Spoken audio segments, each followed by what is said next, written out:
नमस्कार मित्रांनो, जय हिंद. मित्रांनो, एक उदाहरण आहे बघा. हा x एका चौकोनात ठेवला 1/4 अधिक 3/4 बरोबर 2 असं दिलं आणि तुम्हाला विचारलं x बरोबर किती.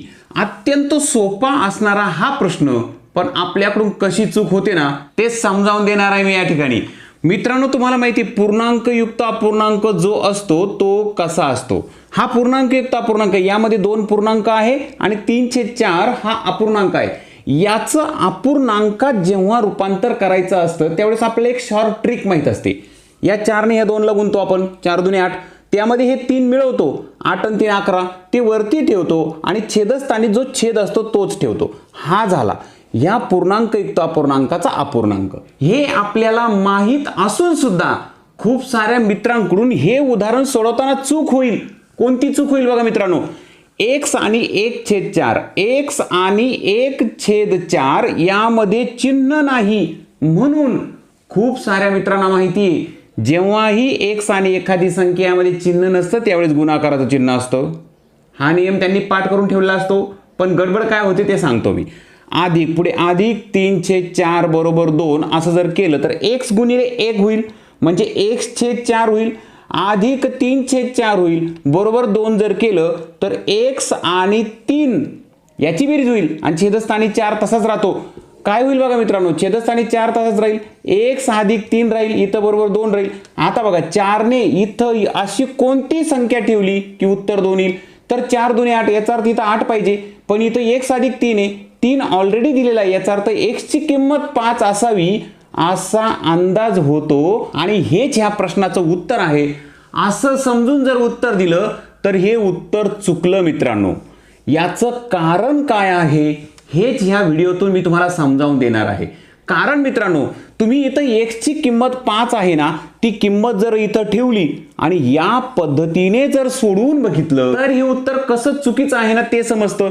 म्हणजे काय मित्रांनो, हा पूर्णांक युक्त अपूर्णांक आहे, x आणि 1/4 हा दिसतोय तो पूर्णांक युक्त अपूर्णांक दिसतो आपल्याला बघा, x आणि 1/4. आता x ची किंमत जर तुम्ही 5 ठेवली, उत्तर 5 आलंय ना x चं, आणि 1/4 असं केलं, अधिक 3/4 बरोबर 2 जर केले तर उत्तर 2 यायला पाहिजे. मग आपण काय करतो, पूर्णांक युक्त अपूर्णांकाचं अपूर्णांकात रूपांतर करतो. 5 चोक 20 होतील, गुणतो की नाही, 5 चोक 20, 20 आणि त्यामध्ये 1 मिळवतो, 21 होतील, 20 आणि 21, 21/4 अधिक 3/4 बरोबर 2 असं उत्तर यायला पाहिजे. छेदस्थानी 4 आहे म्हणून 4 तसाच राहील, बरोबर 2 पलीकडे तसाच राहील, आणि 21 आणि 3 मात्र इथं 24 होतील. 4 1 4, 4 25, 4 सक 24, याचा अर्थ ह्या बाजूला 6 किंमत येते, ह्या बाजूला 2 आहे. म्हणून म्हणतो मित्रांनो x बरोबर 5 हे उत्तर चुकीचं आहे. तर इथं नेमकी गडबड कुठं झाली ना हे मी तुम्हाला समजावून सांगणार आहे. खूप साऱ्या मित्रांना या प्रश्नाची अडचण येत असणार, म्हणजे येत असणार, मला माहिती मित्रांनो. कारण इथं गुणाकाराचं चिन्ह आहे असं जोही समजेल त्या सगळ्यांचं हे उत्तर चुकेल. मग नेमकं काय हे समजावून देतो मित्रांनो. व्हिडिओ छोटा असणार आहे पण खूप कामाचा असणार आहे, कुठेही जाऊ नका, व्हिडिओ शेवटपर्यंत पहा. व्हिडिओ आवडला तर आपल्या ह्या व्हिडिओला लाईक करायला विसरायचं नाही. आणि मित्रांनो, ह्या चॅनलवर जर तुम्ही पहिल्यांदा आला असाल तर चॅनल सबस्क्राईब करायला विसरू नका, कारण आपल्या चॅनलवर गणित एकदम सोप्या पद्धतीने समजावून दिलं जातं. चॅनल लगेच सबस्क्राईब करून टाका आणि आयुष्यातून ही चूक कायमची दुरुस्त करून टाका. समजून घेऊया कसं सोडवायचं हे उदाहरण.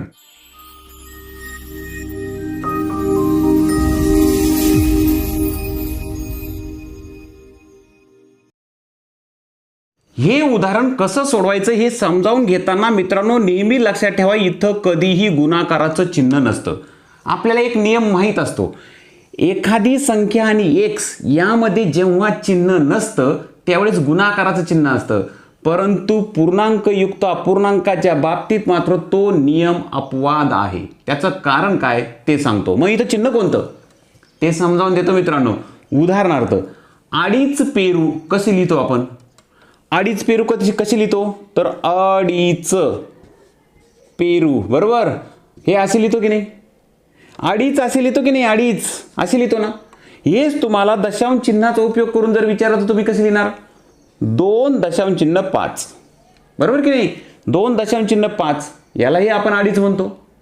किंवा 2.5 यामध्ये 2 हा झाला पूर्णांक आणि हा 0.5 आहे. मग आता हा जो दशांश चिन्ह 5 आहे त्याला आपण 0.5 म्हणू शकतो. मग 0.5 याचं रूपांतर अपूर्णांकात कसं होईल, म्हणजे अंश आणि छेदात कसं होईल? 0.5 दशांश चिन्हाच्या उजवीकडे एकच घर असेल तर त्याचा छेद 10 असतो. शॉर्ट ट्रिकमध्ये सांगतो मित्रांनो, 2 घरं असतील तर 100 लिहायचा, 3 घरं असतील तर 1000 लिहायचा. मग इथे दशांश चिन्हाच्या उजवीकडे एकच घर दिसतंय ना, एकच तळ सोडले ना, मग याचा छेद 10 असणार. आणि मग जी संख्या असते ती वरती ठेवून द्या. हे झालं याचं अपूर्णांकात रूपांतर. येतंय लक्षात? आता ह्या खूप छोट्या छोट्या गोष्टी. अजून एक सांगतो चला, 0.04 असं जर असेल तर काय करणार? मग अपूर्णांकात रूपांतर कसं करणार?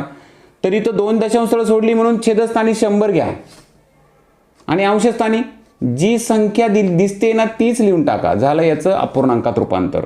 तर आपलं हे महत्वाचं आहे, हे जाऊ द्या. आपल्यासाठी हे महत्वाचं आहे, दशांश चिन्ह 5 जर असतील तर त्याचं अपूर्णांकात रूपांतर 5/10 होतं. मग हा पूर्णांक आहे, हे 2 पेरू आहे, बरोबर की नाही? 2 पेरू आणि 2.5 पेरू म्हणजे काय? 2 पेरू आणि अर्धा पेरू. मग हा 2 पेरू आणि हा अर्धा पेरू हे कळतं आपल्याला. मग हे 2 पेरू घेतले, अजून अर्धा पेरू कसा? तर अपूर्णांकात रूपांतर करून लिहा. अर्धा पेरू झाला हा. हे जे आहे हे 2.5 पेरू आहे. आता मला सांगा मित्रांनो, हे 2 पेरू आणि अर्धा पेरू हे जे एकत्र जर केले आपण तर इथं गुणाकार होईल का बेरीज होईल? सांगा तुम्हीच. 2 पेरू आणि अर्धा पेरू एकत्र करायची तेव्हा 2.5 पेरू बनतील ना. येतंय लक्षात?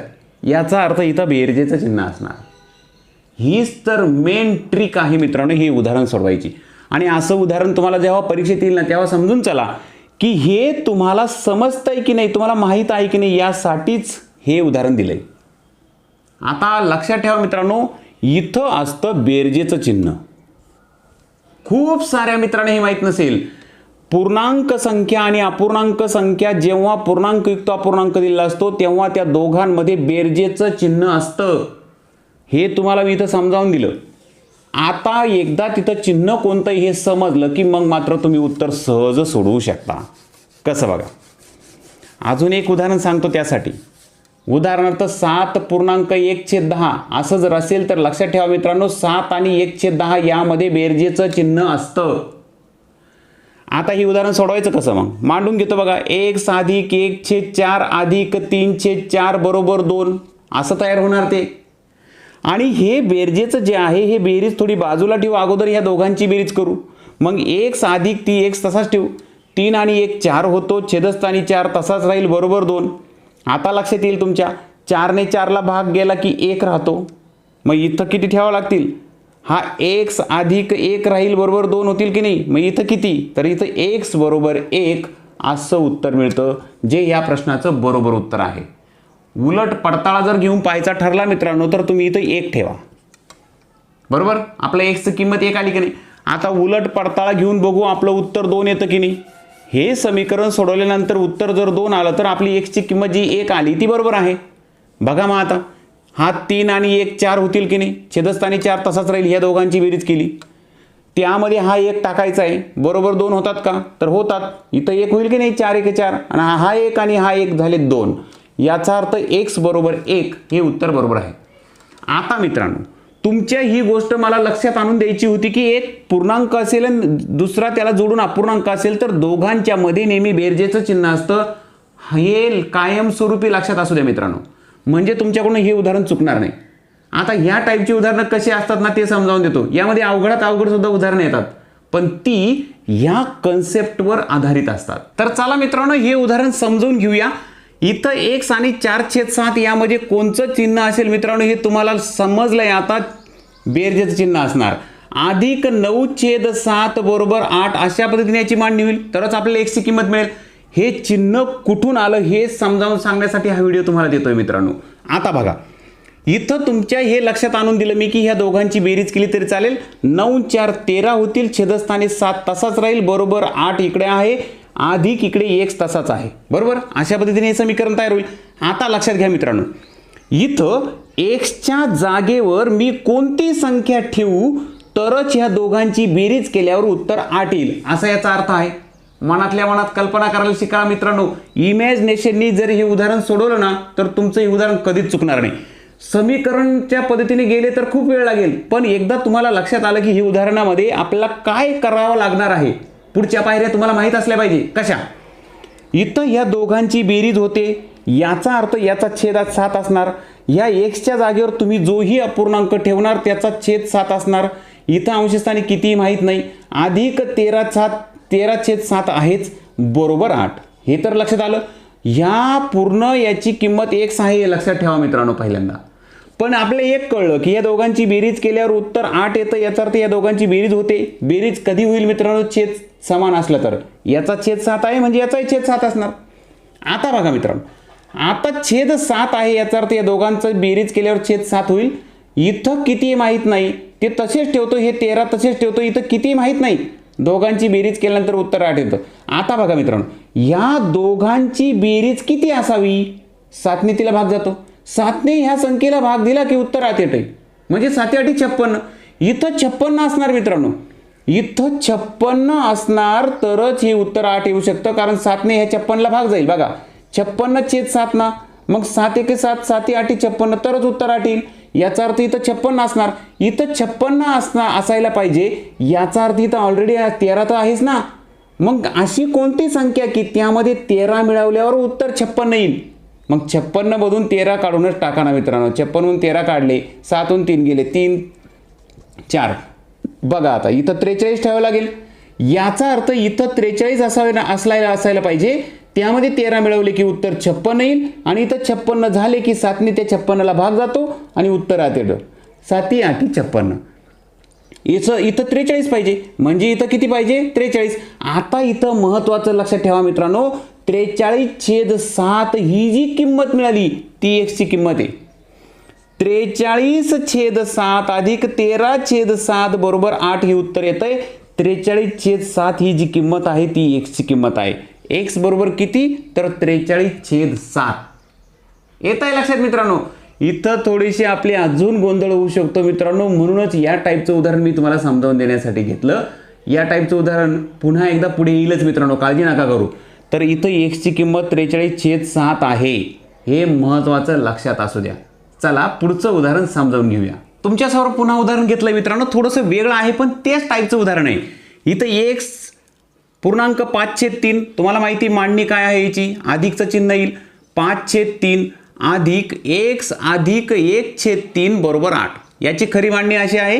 ही मांडणी लक्षात न येता अशा पद्धतीने फसवण्यासाठी उदाहरण दिलंय. आता या टाईपची मांडणी केल्यानंतर तुम्हाला माहिती इथं सगळीकडे बेरीज दिसते, म्हणजे तुम्ही ह्या दोघांची बेरीज करू शकता. बरोबर, दोघांची बेरीज केल्यानंतर काय होईल? 5 आणि 1 6 होईल, छेदस्थानी 3 राहील. आणि अजून एक महत्त्वाचं म्हणजे 6/3 हे उत्तर आल्यानंतर x आणि x इथं शिल्लक राहतो, म्हणजे तुम्ही तो 2 वेळा लिहू शकता अशा पद्धतीने. आणि याचं उत्तर आहे 8. आता बघा मित्रांनो, इथंच उत्तर संपलं. हे 3 1 3 होतील, 3 2 6 होतील, इथं 2 येत आहे, म्हणजे x अधिक 2 बरोबर 8 येत आहे. इथं 8 उत्तर कधी येईल? त्यातले 2 काढून टाका, 6 राहिले, म्हणजे याचा अर्थ इथं 3 असणार, इथं 3 असणार. 3 3 6 आणि 2 8 येत आहे लक्षात मित्रांनो. हे याचं उत्तर 2 आलंच होतं की नाही? मग हे 2 8तून 2 काढूनच टाका, 6 उरले ना, मग या दोघांची किंमत 6 असणार. मग याला 3 देऊन टाका, याला 3 देऊन टाका, दोघांची किमती सारख्याच आहे ना. इथं x आहे, इथं x आहे, याचा अर्थ 3 3 असणार, म्हणून x बरोबर 3 हे उत्तर तुमचं झालं मित्रांनो.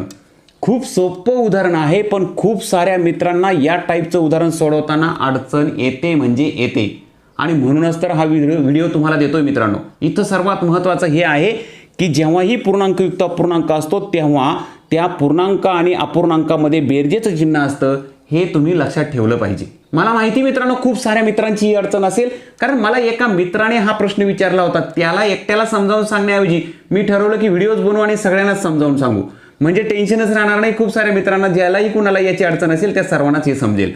तर चला मित्रांनो, हा एक टाईप होता. यामध्ये वजाबाकीचं सुद्धा उदाहरण येऊ शकतं. वजाबाकीचं उदाहरण सुद्धा याच टाईपने सोडवायचं मित्रांनो. परंतु जर तुम्हाला अडचणच येत असेल तर वजाबाकीचं सुद्धा एक उदाहरण मी तुम्हाला समजावून देणार आहे. शेवटी जाता जाता मी सरावाची उदाहरणं देणार आहे मित्रांनो. पण त्याही अगोदर तुम्हाला आजचा व्हिडिओ जर आवडला असेल तर आपल्या हे व्हिडिओला लाईक करायला विसरायचं नाही. चॅनल सबस्क्राईब करायचं राहून गेलं असेल तुमच्याकडून तर चॅनल नक्की सबस्क्राईब करून ठेवा, कारण तुम्हाला माहिती मित्रांनो, आपल्या ह्या चॅनलवर गणित एकदम सोप्या पद्धतीने समजावून दिलं जातं. बेसिक पासून समजावून दिलं जातं। तुमच्या कमेंट वाचल्यानंतर समजतं मित्रांनो की असे काही मित्र आहे की ज्यांना कधी गणित समजतच नव्हतं, अशा सुद्धा मित्रांनो आपल्या शिकवण्यामुळे गणित व्यवस्थितपणे समजतंय। तर चला मित्रांनो, त्याचा मला खूप आनंदच आहे आणि म्हणून तर मी तुमच्यासाठी नवनवीन व्हिडिओ घेऊन येत असतो। तर चला मित्रांनो, आपल्या व्हिडिओला सबस्क्राईब करा, आपल्या ह्या व्हिडिओला लाईक करायला विसरू नका, चॅनल सबस्क्राईब करायचं अजिबात विसरायचं नाही।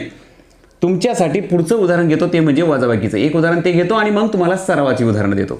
तर हे उदाहरण आहे मित्रांनो जे वजाबाकीचं आहे। वजाबाकी करताना सुद्धा काही काळजी करू नका, आपण ज्या पद्धतीने समजावून घेतलं त्याच पद्धतीने जाणार आहोत। इथं बेरजेचं चिन्ह आहे x अधिक 7/5 वजा 4/5 बरोबर 8। आता बेरीज आली आणि वजाबाकी आली। बेरीज आणि वजाबाकी आल्यानंतर तुम्ही अगोदर वजाबाकी केली तरी काही अडचण नाही। उदाहरणार्थ 3 अधिक 4 वजा 5 किंवा इथं 2 घेतो मी, लक्षात सहज समजण्यासाठी इथं 2 घेतो। अशा पद्धतीने जर गेले तर तुम्ही 4 मधून 2 काढले, मग 3 अधिक 2 राहिले, 4 मधून 2 काढले 2 राहिले, उत्तर आलं 5। किंवा तुम्ही बेरीज केली अगोदर 4 आणि 3 7 केले, मग 2 वजा केले तर उत्तर 5 येतं। याचा अर्थ तुम्ही बेरीज आधी केली करा किंवा वजाबाकी आधी करा, काही अडचण येणार नाही मित्रांनो। तर इथं त्याच पद्धतीने जाऊया मित्रांनो आपण। 7 आणि 4 याची वजाबाकी होईल, 7तून 4 गेले 3 राहिले, छेदस्थानी राहतील 5 बरोबर। इकडं अधिक x तसाच होता, इथं 8 तसाच ठेवूया। आता बघा मित्रांनो 3 आणि 5 याचा अर्थ इथं 5 ने 3 ला भाग जात नाही, आपण आता समजून घेतलं। भाग जात नसेल तर तुम्हाला माहिती आहे या दोघांची बेरीज होते, याचा अर्थ याचा छेद 5 असणार। मग याचा छेद 5 आहे म्हणजे छेदस्थानी 5 असणार, उजव्या बाजूला 8 तसाच आहे। मग इथं किती ठेवू आणि हे 3 या दोघांची बेरीज केल्यानंतर उत्तर 8 यायला पाहिजे। मग 5 ने इथं कोणत्या संख्येला भाग दिल्यानंतर उत्तर 8 येतं, तर 8 पंचे 40, याचा अर्थ इथं 40 असायला पाहिजे, 40 असायला पाहिजे। पण इथं x आणि 3 याचे मिळून 40 बनतात। मग 40 मध्ये हे 3 दिलेलेच आहे ना, याचा अर्थ इथं असणार 37 आणि हे 3 मिळून झाले 40 आणि 40 ला 5 ने भाग दिला की उत्तर येतं 8। याचा अर्थ मित्रांनो x च्या जागेवर 37 ठेवतोय आपण, म्हणजे याची मांडणी पुन्हा एकदा करून दाखवतो बघा। 37/5 अधिक 3/5 बरोबर 8 असं हे उत्तर तयार होतंय। तेव्हा इथं उत्तर 8 येतं, हे कळलं आपला। इथं 37 ठेवले तर येतात, छेदस्थानी 5 ठेवावं लागणार। मग हे जे आहे हे आहे x, येतंय लक्षात। आता इथं आपण 3/5 याची किंमत काढली होती बरोबर, हे 3/5 आणि x च्या जागेवर आपल्याला ठेवावं लागणार आहे 37/5, म्हणून x बरोबर 37/5 हे झालं तुमचं उत्तर। x ची किंमत तुम्हाला 37/5 ही घ्यावी लागणार, तेव्हाच तुम्हाला इथं उत्तर 8 मिळेल। मग x ची किंमत असेल 37/5। तुमच्या समोर ही जी उदाहरणं दिसताय मित्रांनो ही सरावासाठी उदाहरणं आहे। x पूर्णांक 4/5 अधिक 6/5 बरोबर 12 याचं जे उत्तर आहे ते आहे 10। येतं का नाही चेक करा मित्रांनो। या सर्वांची उत्तर मी समोर दिली, याचं जे उत्तर आहे 41/7 असणार आणि या शेवटच्याचं उत्तर आहे 23/8।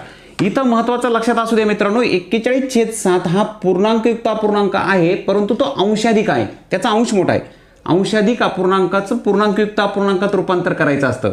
कसं करायचं मित्रांनो, ते 41/7 आहे ना, मग 7 ने भाग द्या 41 ला, कितीपर्यंत भाग जातो बघा, 7×5 35, 7 सकून 42 होतात, म्हणजे 7×5 35 होतात ना, 5चा भाग जातो ना, ते 5 बाजूला काढा। आता ते 35 जे आहे ते 41 मधून वजा करतो आपण। 41 मधून 35 वजा केले तर 6 उरतील, ते अंशस्थानी ठेवा, छेदस्थानी 7 ठेवा, अशा पद्धतीने। आणि याचंच पुन्हा अपूर्णांकात रूपांतर करायचं असल्यावर काय करतो आपण, 7×5 35 आणि त्यामध्ये 6 मिळवतो 41 आणि पुन्हा 41 7 असे तयार करतो।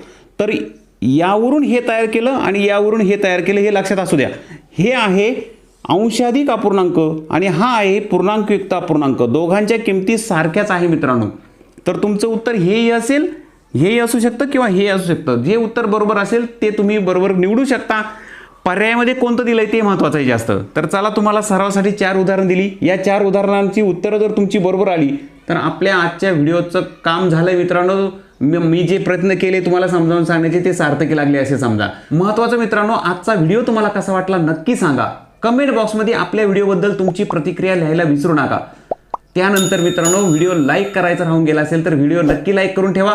चॅनल सबस्क्राईब करायचं राहिला असेल तर चॅनल नक्की सबस्क्राईब करा, कारण मित्रांनो आपल्या चॅनलवर गणित एकदम सोप्या पद्धतीने समजावून दिलं जातं। म्हणून मित्रांनो चॅनल लगेच सबस्क्राईब करून टाका। अशाच एखाद्या महत्त्वाच्या गणिताच्या व्हिडिओमध्ये लवकरच तुमच्या भेटी लिहिली मित्रांनो। तोपर्यंत अशा या उदाहरणांचा सराव करा। लवकरच भेटूया. तोपर्यंत बाय बाय. जय हिंद.